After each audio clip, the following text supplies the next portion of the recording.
This show is a Hopful Media podcast production. At Ritual, Mother's Day is kind of a big deal, and we're celebrating accordingly. Find your ritual. If mom needs a bit of stress relief, digestive support, or is looking to support glowy, smooth skin, do it today with 40% off your first month for a limited time at ritual.com/podcast. That's RITUAL.com/podcast for 40% off your first month. These statements have not been evaluated by the Food and Drug Administration. This product is not intended to diagnose, treat, cure, or prevent any disease. Hey, History of Persia fans. Before Persia, another civilization controlled the Middle East, the very first civilization, the inventors of writing itself. From the clay tablets of ancient Mesopotamia come the oldest stories. The history and myth of the first Mesopotamians is the subject of the Oldest Stories podcast online at oldeststories.net. If you like ancient history, come check out the oldest stories after you listen to this episode.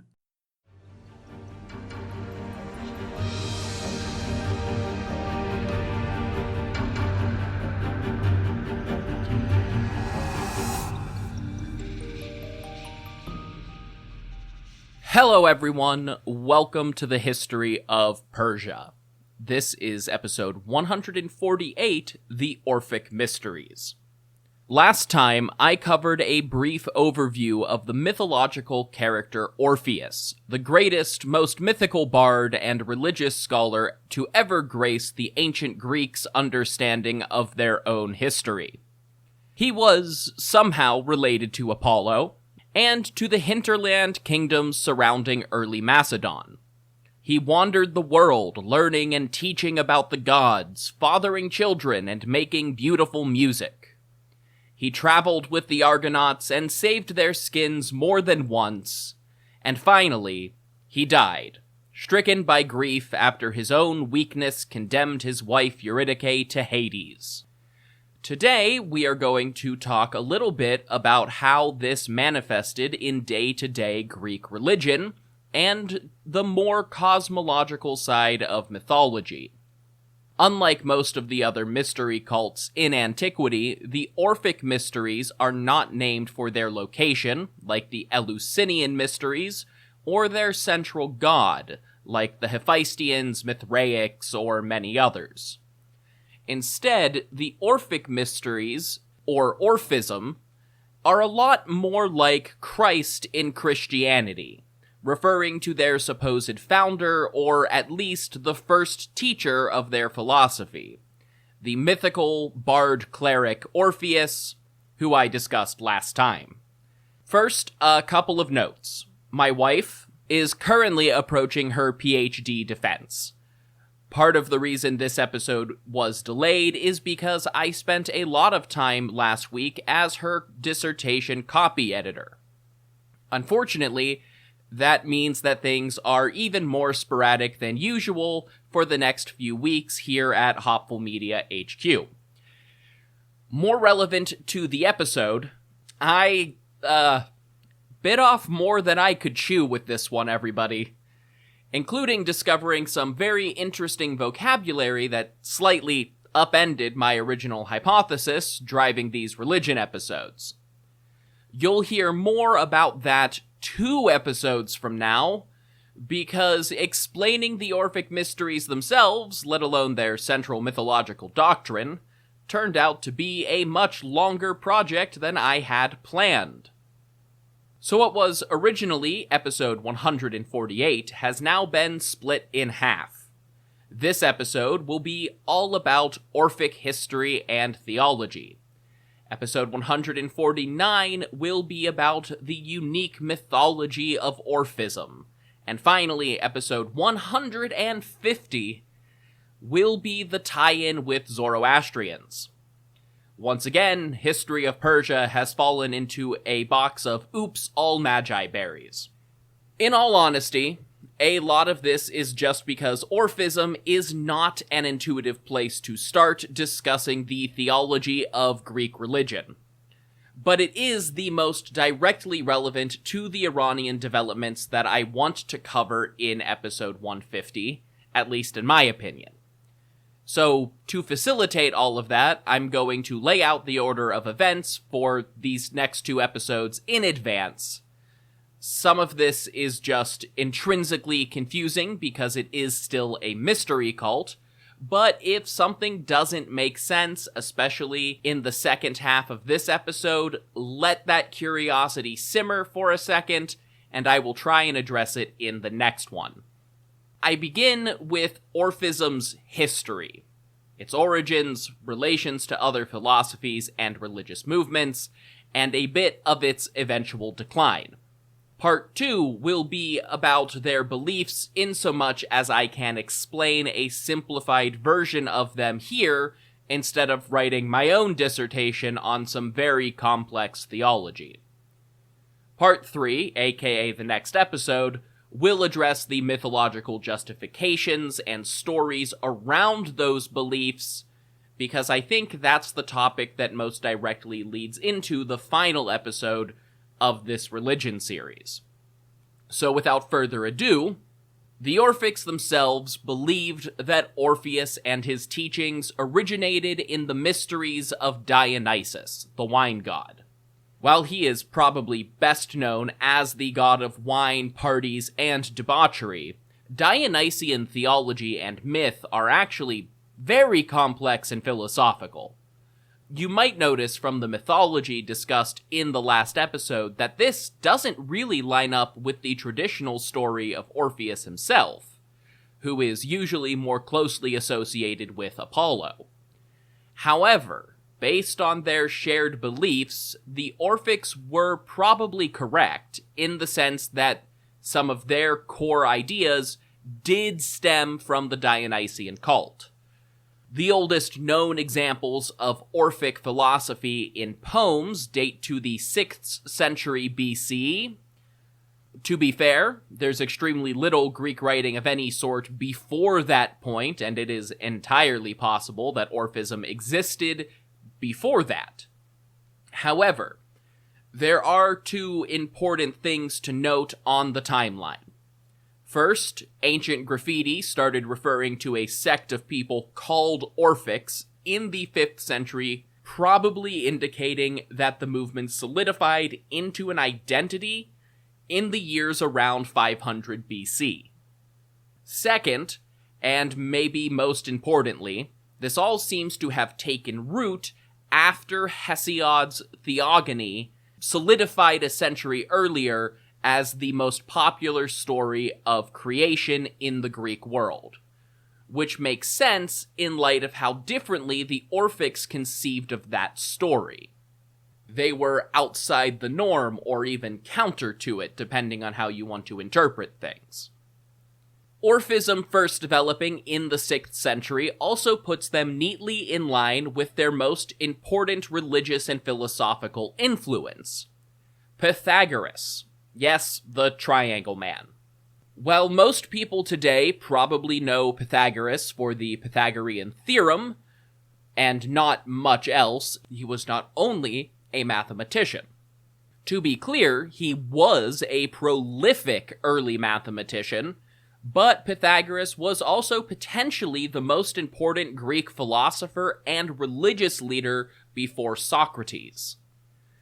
This is not an episode about Pythagorean religion and philosophy, and thank God for that, or I would probably end up being 3 hours long and trying to cram Pythagoras and the Orphics in here together. We know a lot more about Pythagorean beliefs than we do about the Orphics, so I'm only going to address what we know about Orphism. That said, the 2 were apparently similar enough that various different writers over time claimed that Pythagoras authored some of the Orphic hymns, that Pythagoras was an Orphic initiate, or even that the 2 religious movements were identical. What we can say is that although he was a real person, Pythagoras took on a mythology very similar to that of Orpheus over the centuries, and supposedly he too traveled all around the Greek world as far as Babylon and southern Egypt, learning philosophy, religion, and science as he went. Eventually, Pythagoras settled in Croton, a Greek city in southern Italy, and set up a school and community to spread his beliefs. The Pythagorean movement took off in this region, called Magna Graecia in Latin.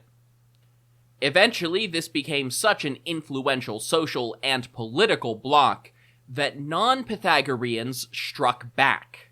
By the end of Pythagoras' life, they were already under attack, with arsonists targeting their meeting spaces, and beginning in 508 BCE, a wave of pogroms against the Pythagoreans swept across southern Italy. Over the course of the 5th century, most of the Pythagoreans fled from the Italian peninsula and Sicily to Greece proper. That is likely the period where they had the most influence on the Orphics.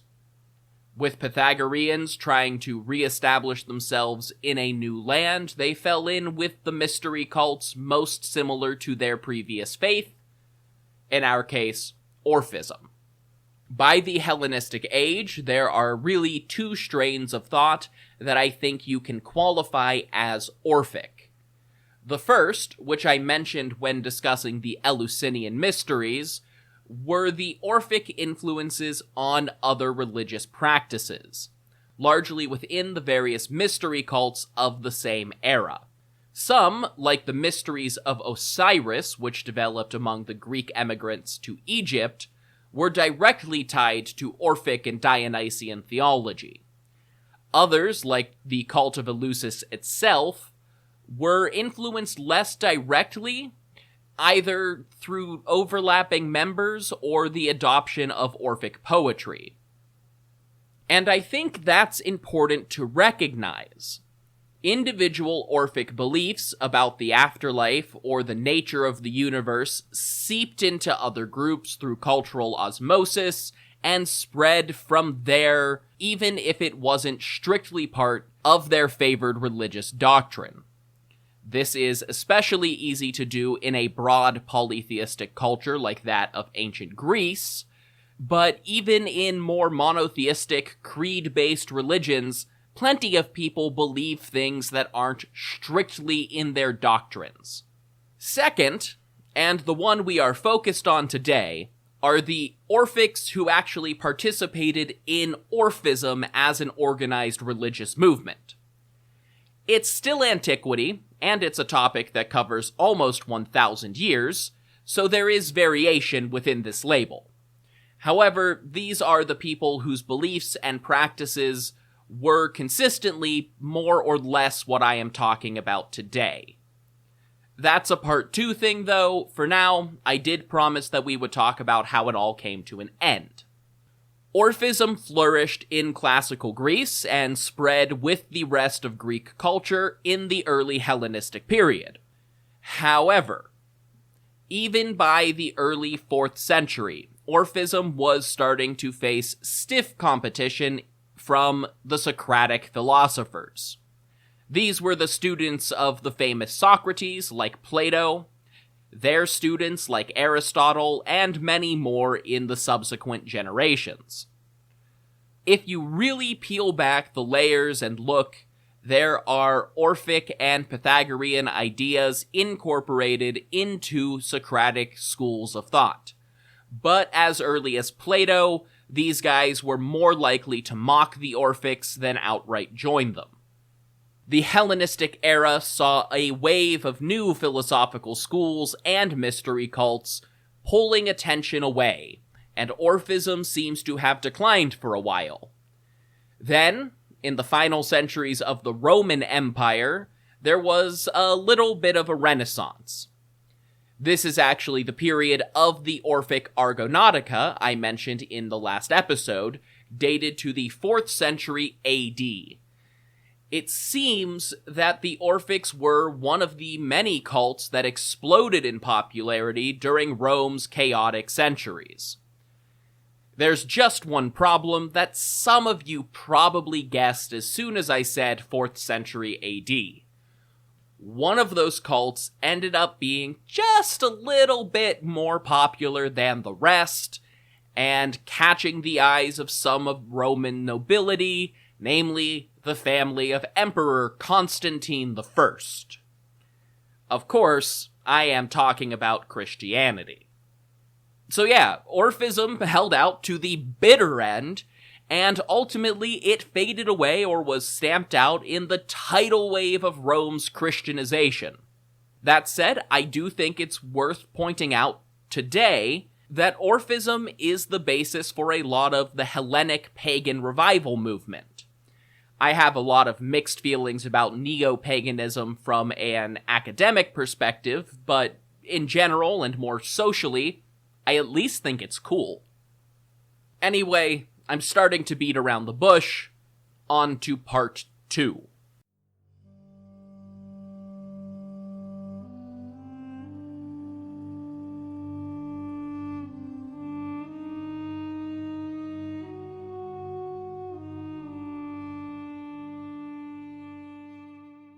Knowing multiple languages can open new doors. Whether that's making travel easier, creating new career opportunities, or just a desire to learn, language learning is its own gate of all nations. Rosetta Stone makes it easier and more immersive than ever. They provide the leading language learning program for desktop and mobile to fully immerse you in your chosen language with a more natural and effective learning experience. I've mentioned this before, but the True Accent speech recognition tool is a very cool feature if you've gotten a little too used to the surprisingly limited set of sounds we use in English. Rosetta Stone is the trusted language expert with 30 years of experience and millions of users for the 25 languages they offer, including Spanish, French, Arabic, Persian, and many others. Their intuitive learning process helps you think and speak with confidence, and it's designed for long-term retention. With both a desktop option and a mobile app, you can take language learning on the go and practice whether you have 5 minutes or an hour. Plus, it's an incredible value with a lifetime membership to all 25 languages, so you can learn as many as you want, whenever you want. Don't wait. Unlock your language learning potential now. History of Persia listeners can grab Rosetta Stone's lifetime membership for 50% off. That's unlimited access to 25 language courses for life. Visit rosettastone.com/today to get started and claim your 50% off today. Don't miss out. Go to rosettastone.com/today and start learning today.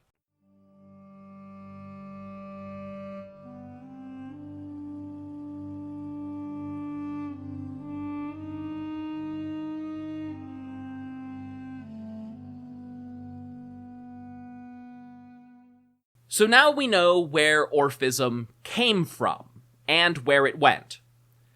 Let's talk about what the Orphics actually believed. Like I said, there's a lot of implied overlap with Pythagoras and non-specific criticisms from outside authors that can be used to reconstruct more hypothetical beliefs, but I'm not going to deal with that today. Partly because new Orphic texts are translated every few years that could change what I say, and partly because the few things we know with certainty are complicated enough as it is. Also, if you hear something in this section and think, hey, that sounds like this other religion, I can almost guarantee that someone, somewhere, probably a German PhD in the 1800s, has argued that connection before. The simple fact of the matter is we just don't know, and I don't want to stop and tease out every possible influence and connection. Just the specific one that I am building towards for the final episode of this run, which is, to be very clear, just barely more credible than any of the others. That said, there are always exceptions when I make my own rules, and you'll probably be able to guess at least one of them as soon as I say it. Let's start at the end. What did the Orphics think about death? Well, they, the Pythagoreans, and even some Socratics, believed in metempsychosis. Typically, it's defined as the transmigration of the soul. I'm going to guess that those definitions mean roughly nothing to most people. but the general concept is probably better known as reincarnation. It's just that the word incarnate was coined in a Christian context and is typically used in a Hindu or Buddhist context today. So, for whatever reason, people who deal with Greek stuff like to use Greek words. Regardless, different ideas of reincarnation were actually fairly common in Greece, probably all stemming from the same 5th and 6th century BC milieu of philosophy. Almost every school of thought from that time period that we have the right evidence for used a version of this same idea. And of course, because I point this out whenever I can, because I'm specifically that kind of nerd, you'll even notice this if you're deep into something like the Elder Scrolls fandom, or a lot of other fictional afterlives as well. In Orphism, the souls of living things were thought to be tiny, immortal fragments of the god Dionysus and the Titans, contractually bound to each other in successive life sentences. When the body died, Orphics believed that the soul descended into the underworld and drank from the river Lethe, one of the 5 rivers in the underworld that facilitate the passage from life to death. The Lethe was liquid forgetfulness, and would wipe the dead soul's memory of their past life before reincarnation. Some Orphics, like many other believers in reincarnation worldwide, believed the goal of life was to improve themselves before divine judgment, and worked toward a reincarnation when they would be considered pure enough to achieve arete, excellence. Think of it as a sort of Greek nirvana. Others buried their dead with tiny pieces of gold leaf inscribed with directions to navigate the afterlife and evade the Lethe altogether. One tablet from Thessaly specifically directs the deceased to find a secret spring in the underworld called the Pool of Mnemosyne. This was the goddess of memory, and her pool would, depending on how you interpret the tablet, either allow you to retain your memories in the next life and make it easier to break out of the cycle, or be the final step on your way to arete. Arete, in this case, meant spending eternity with Dionysus. Once again, exactly how that's described varies as much on modern interpretation as ancient ones. In some descriptions, it's simply that the soul becomes part of Dionysus's entourage, or that of another god depending on the specific sect. In others, the soul literally becomes part of the god once again.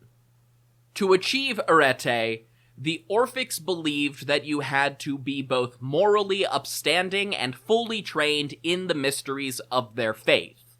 So naturally, we know basically nothing about the latter. There were events described as Bacchic rites, in which wine was consumed not so much for pleasure as to become closer with their god. It's actually frequently compared to the Christian sacrament by early Christian authors. There were a number of other gods involved, including Dionysus's daughter Telete, who apparently played an important role in all of this, and many of these interconnected deities had statues depicting them with Dionysus or Orpheus in Dionysian temples. Non-Orphics in antiquity leaned hard into these bacchanals when trying to critique the Orphics, playing up Dionysus' patronage of drunken revelry, debauchery, and hedonistic violence. However, the Orphic texts themselves usually urge a very ascetic lifestyle. So it doesn't seem like this was purification via drunken orgy, unless modern scholars have dramatically misunderstood something. And I do have to admit, it would not be the first time that Victorian purity culture influenced classical studies for the long term. The lifestyle associated with these rites of purification was very similar to the sort of vegetarian pacifism practiced by Pythagoras, and fairly similar to some Indian religions.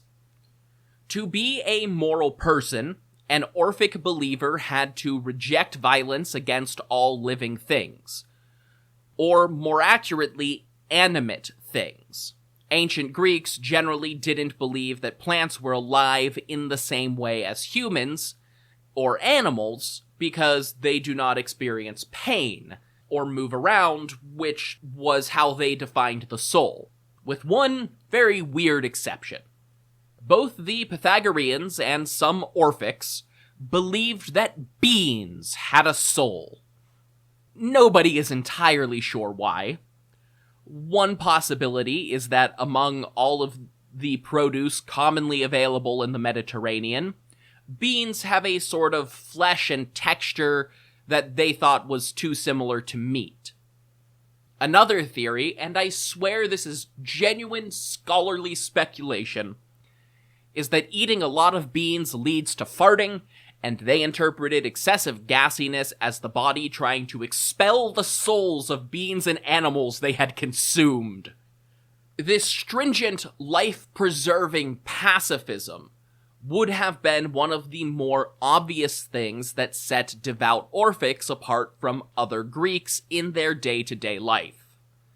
More mainstream Greek religion was awash in animal sacrifices. Small animals like birds were sacrificed for just about everything. Larger animals like goats or sheep came out for specific events or wealthy supplicants. Cattle were usually reserved for very important celebrations. The Orphics and others like them rejected animal sacrifice as a way to petition the gods, instead substituting wine offerings for blood in some rituals.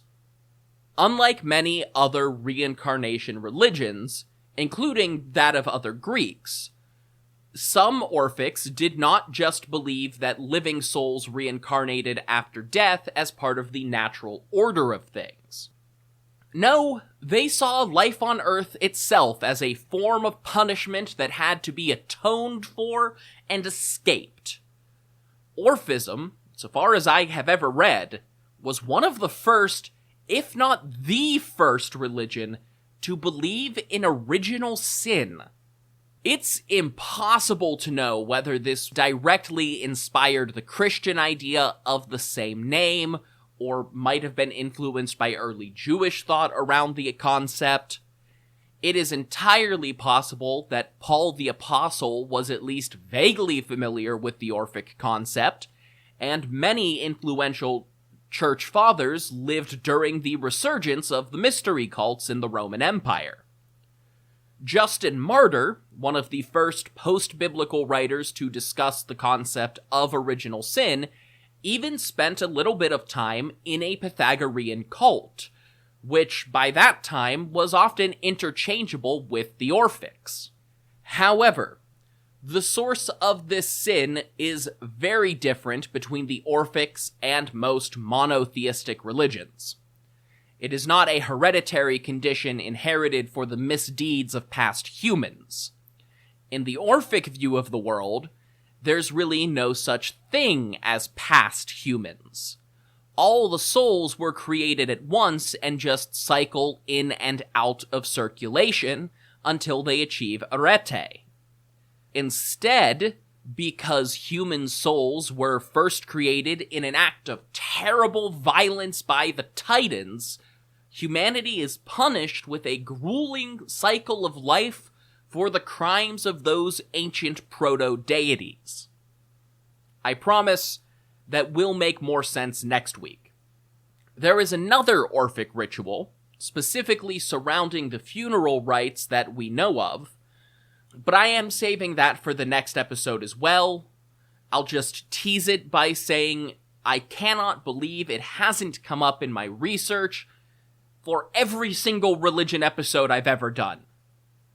That ritual is described in the Derveni Papyrus, a now fragmentary Orphic commentary on one of the Orphic hymns composed in Macedon during the reign of Philip II, aka Alexander the Great's father. The Derveni Papyrus also just happens to be the oldest manuscript ever found in Europe. This document contains a commentary that leads nicely into the next episode. The author claims that the hymn is Orpheus's description of the theogony, the birth of the gods and the universe, and attempts to explain the deeper meaning that the ancient bard hid within the song. In some cases, this makes a lot of sense, basically expanding on brief statements in each line of verse and explaining the language typical of Orphic hymns, which might have sounded strange to new initiates. It's written in short lines of poetry. You can't contain full detailed descriptions like that, so you get commentaries. In other cases, we get a fully ancient Greek display of something that has plagued religious thinkers since time immemorial. Is this fantastical claim from our religion allegory or literal? I can't think of a single religion that both has stories and mythos and does not grapple with that question. However, since the Derveni Papyrus is analyzing a version of the theogony, one of the most famous myths of all, it provides an interesting alternative perspective. Typically, it seems that the Greeks thought of their gods as very literally having physical forms just like, or at least analogous to the human body. The Derveni Orphics reinterpreted some of these stories to be more allegorical, and the author strongly implies that this is the best way to look at all of the hymns. It's not saying that the gods themselves are allegories for natural phenomenon, but it is suggesting that some of the physical descriptions of primordial spirits or mythical places are not meant literally. For example, the author stresses that Olympus, the home of the gods, is not literally a snow-capped mountain in the sky, but that those descriptions are meant to explain an idea beyond our worldly experience, using the color scheme usually used to describe Olympus's visage to go into a little bit of light ancient color theory and explain how it symbolizes the purity of the snow and the solidity of the stone. He also says that the sun is the penis of the sky, as in the primordial god Uranos, and that mythical descriptions of castration are purely metaphor, which definitely was not a belief held by all mythologists. Others, like Hesiod, seem to mean it a lot more literally, and certainly many later writers interpreted it that way. However, I am starting to stray into Part 3's territory, and I promise there will be so much more castration in that episode. Until next time. If you want more information about this podcast, you can go to hopfulmedia.com. That's where you'll find things like my bibliography, episode imagery, and additional resources. If you want to hear more of my voice, you can listen to America Secret Wars, where I tell my friends and guests the story of forgotten and overlooked conflicts in American history. And if you want to support my projects, you can go to hopfulmedia.com.co to donate, buy merch, or subscribe to get access to ad-free listening and bonus content.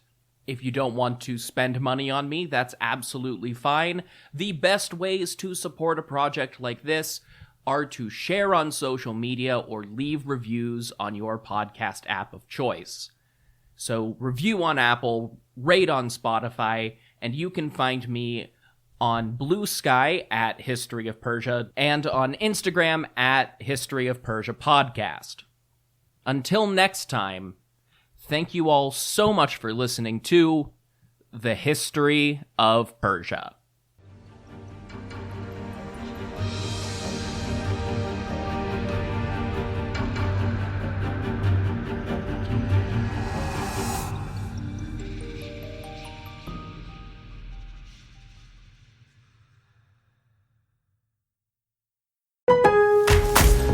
Member Week is here at Lowe's. Don't miss your chance to get up to 40% off hundreds of items like paint, stain, tools, flooring, and more. Shop our exclusive deals happening in-store and online from May 8th through May 14th. Not a member? Join My Lowe's Pro Rewards for free today and get ready to save more. Lowe's, we help, you save. Loyalty program subject to terms and conditions. Details at lowes.com/terms. Subject to change.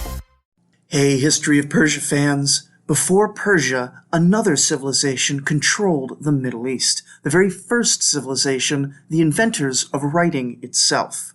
From the clay tablets of ancient Mesopotamia come the oldest stories. The history and myth of the first Mesopotamians is the subject of the Oldest Stories podcast online at oldeststories.net. If you like ancient history, come check out the oldest stories after you listen to this episode.